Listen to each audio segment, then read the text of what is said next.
शास्त्रों में लिखा है पति में परमेश्वर का रूप छिपा होता है, बहुत बड़ी बात है। और ये भी लिखा है कि स्त्री में लक्ष्मी का रूप छिपा होता है, पढ़ा होगा आपने। स्त्री को लक्ष्मी का स्थान दिया गया है। अब हर स्त्री को चेत जाना चाहिए कि तुम लक्ष्मी के स्थान को प्राप्त कर चुकी हो, अब लक्ष्मी के गुण भी तुम में आने चाहिए। और तुम्हें परमेश्वर कहा गया है, थोड़ा परमेश्वर का गुण भी आना चाहिए। क्योंकि शक्कर को शक्कर इसलिए कहा जाता है क्योंकि शक्कर में मिठास होती है। अगर शक्कर में मिठास ना हो तो शक्कर के रंग का सफेद तो नमक भी होता है। इसलिए लक्ष्मी का गुण अपने भीतर प्रकट करो, परमेश्वर का गुण भी प्रकट करो। हम भजन गाते हैं, एक उस भजन में है कि सासू को गौरा ससुर महादेवा, स्वामी को ईश्वर बनैबे, इधर उधर हम काहे को जैबे, घर ही में तीर्थ बनैबे, इधर उधर हम काहे को जैबे। सासू को गौरा का स्थान प्राप्त हुआ है। ये सासू कोई साधारण नहीं। सासू को ट्रेनिंग कौन दे? कितनी सासुएं तो हुक्का बैठकर पीती, ऐसे मॉडल की गौरा है, मुंह से धुआं, नाकस धुआं, घर सब धुआं धुआं होगा, पति धुआंधार होगा। ये ऐसे मॉडल गौरा बनी है। और पति कहा थे महादेवा, अरे ये महादेवा, ये है शराब देवा, सिगरेट देवा, पान तमाकू देवा, इनका तुम महादेवा बताओ। कोई लक्षण तो होना चाहिए महादेव के।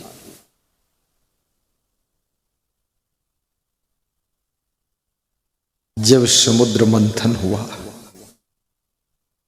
14 रत्न निकले, और मथा मथते रहे, ज्यादा मथक न चाहिए। दही मथ गवा मक्खन निकल आवा, और मथियो तो मक्खनों कुछ और हुई जाई, रबड़ी हुई जाई।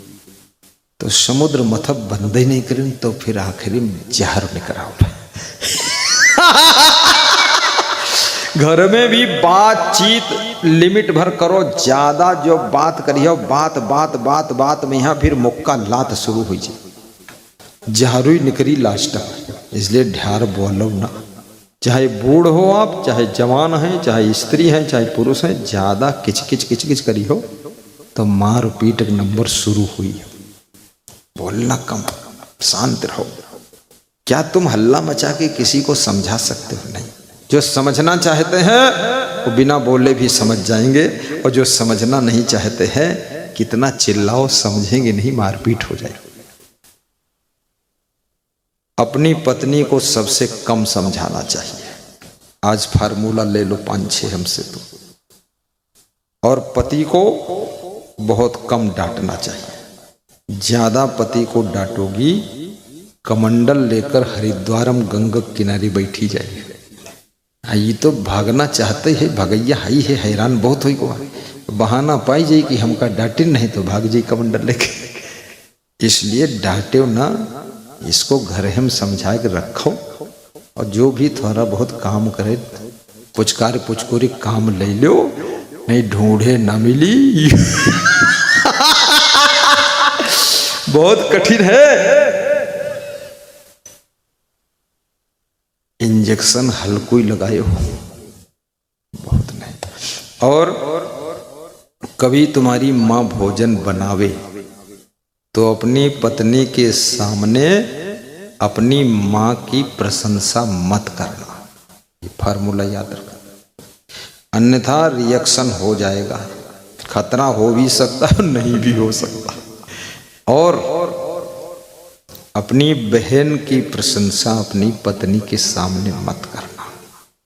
बस अपनी पत्नी के सामने अपने सास ससुर की, यानी आपकी पत्नी के जो माता पिता हैं उनका गुणगान करना कि तेरे माता पिता कितने महान हैं जो तुझ जैसी इंद्रपरी को पैदा किया है। क्या बात है।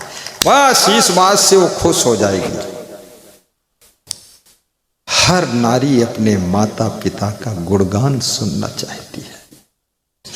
लेकिन कई पति लोग क्रोध में आ जाते हैं तो अपनी पत्नी को भी गाली देते हैं और उसके माँ बाप को भी गाली देते हैं। माँ बाप को कुछ मत बोलना, क्योंकि इस संसार में रिश्तों को निभाना पड़ता है, अन्यथा रिश्ते बहुत नाजुक होते हैं। जरा सा चूक जाओगे रिश्ते खंड खंड हो जाएंगे, टूट जाएंगे। रिश्तों को निभाने के लिए गम खा लीजिए, क्षमा कीजिए, सहनशील बन जाइए और एक दूसरे को थोड़ा प्रोत्साहन भी दीजिए। कभी ज़्यादा हो जाए थोड़ा समझा दीजिए, बहुत ज़्यादा कुछ हो गया थोड़ा डांट दीजिए, उसके बाद फिर पुचकार करके लगा लीजिए, अन्यथा रिश्ते टुकड़े टुकड़े हो जाएंगे और तुम अकेले रह जाओगे। रिश्तों को संभालना बहुत कठिन काम है। अरे पूजा लेट हो जाए कोई बात नहीं, लेकिन आपके पति की सेवा लेट नहीं होना चाहिए। तो समझ लो आप देवी हो, आप लक्ष्मी हो, आप रंभा हो, आप जगदम्बा हो। पूजा भगवान खुश हो जाएगा। सुबह 5 बजे करो और चाहे 10 बजे करो, भगवान हमेशा खुश रहता है। और तुम्हारी पूजा होने ना होने से उसकी खुशी और नाखुशी का कोई रिश्ता नहीं है। पूजा करते हो, तुम्हें जो मिलना मिलेगा, भगवान उससे कुछ खुश नाखुश नहीं होता है। इसलिए याद रखना, अगर भोजन की तैयारी सुबह करना है, पूजा बाद को कर लेना। पहले अपने परिवार के सदस्यों के पेट पूजा का इंतजाम कर लेना ताकि कोई डिस्टर्ब ना हो। सासू को गौरा, बोलो बोलो, ससुर महादेवा, सासू को गौरा, ससुर महादेवा, स्वामी को ईश्वर बनैबे, मंदिर हम काहे को जइबे, स्वामी को ईश्वर बनैबे, मंदिर हम काहे को जइबे। स्वामी, स्वामी यानी पति। एक स्त्री कह रही है कि मेरी सासू ही मेरे लिए गौरा है, मेरा ससुर महादेव है और मैं अपने पति को ईश्वर बनाऊंगी, ईश्वर मानूंगी। हर पति को सावधान होना चाहिए। आपको ईश्वर का स्थान मिला, ऐसा वैसा खान पान छोड़ दीजिए, ऐसी वैसी गंदी आदतें छोड़ दीजिए, घूमने भटकने की आदत छोड़ दीजिए और गुस्सा करने की आदत भी छोड़िए। थोड़ा संतोष भी रखिए। जिनके पास संतोष है उनके पास में सुख का सागर है। गोधन गज धन बाज धन और रतन धन खाने, जब आवे संतोष धन, सब धन धूलि समान। गोधन यानी गायें हो हजारों आपके पास, गजधन हाथी हो सैकड़ों आपके पास, बाजधन घोड़े हो हजारों आपके पास। गोधन गजधन बाजधन और रतन धन। अपने घर को मंदिर बनाइए। जो मंदिर है उसमें तुम कभी कभी जाओगे, लेकिन अपने घर में तुम रोज रहोगे। सासू में गौरा देवी का दर्शन कीजिए, ससुर में महादेव का दर्शन कीजिए और पति में स्वामी का दर्शन करो और अपनी पत्नी में लक्ष्मी का रूप देखो और गुरुदेव में सब देवों के देव का दर्शन करो। गुरुर ब्रह्मा गुरुर विष्णु गुरुर देवो महेश्वरा, गुरुर साक्षात परब्रह्म तस्मै श्री गुरुवे नमः।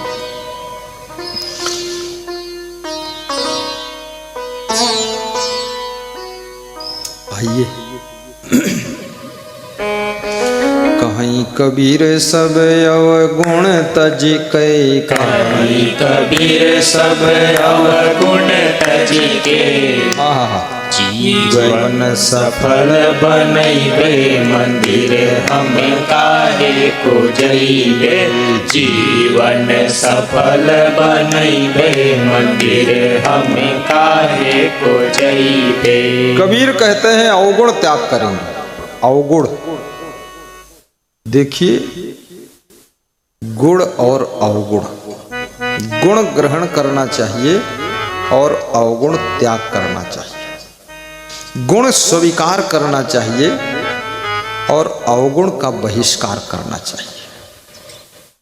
गुणवान व्यक्ति को स्वीकार कीजिए, अवगुणी को तिरस्कार करके दूर करिए।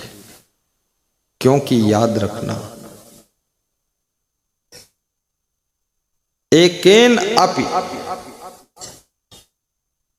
सुवृक्षेण सुपुत्रेण कुलम यथा।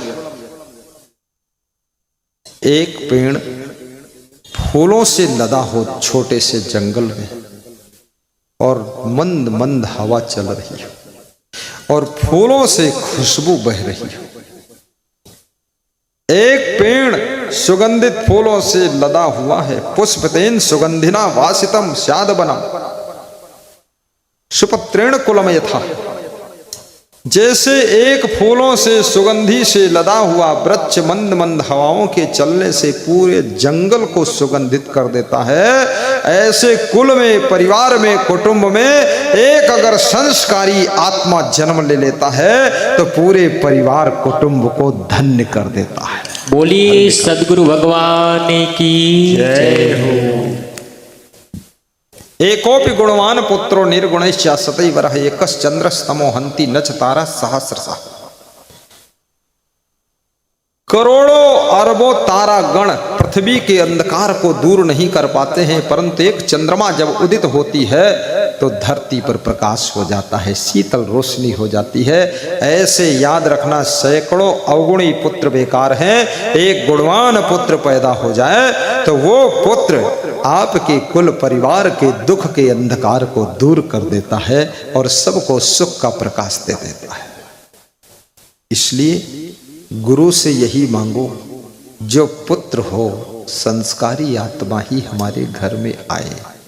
पुत्री भी आए तो राधा जैसी पुत्री आए, और हमको माता पिता भी मिले तो कोई भक्त माता पिता के द्वारा हमारा जन्म हो, हिरण्याकश्यप के द्वारा जन्म ना हो। कंस और दुर्योधन, पूरे कुल परिवार में दुर्गंध उठ रही है। महाराजा दशरथ ने ऋषियों से पुत्र मांगा था, यही कहा था पुत्र जो आए तो कोई महान आत्मा, भगवत आत्मा हमारे घर जन्म ले। राम लक्ष्मण भरत शत्रुघ्न का जन्म हुआ। महान बनो, गुणवान बनो। तो मैं बता रहा था वो महात्मा भिक्षा मांग रहा है।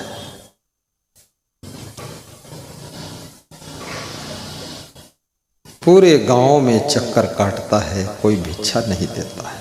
महात्मा उदास हो गया।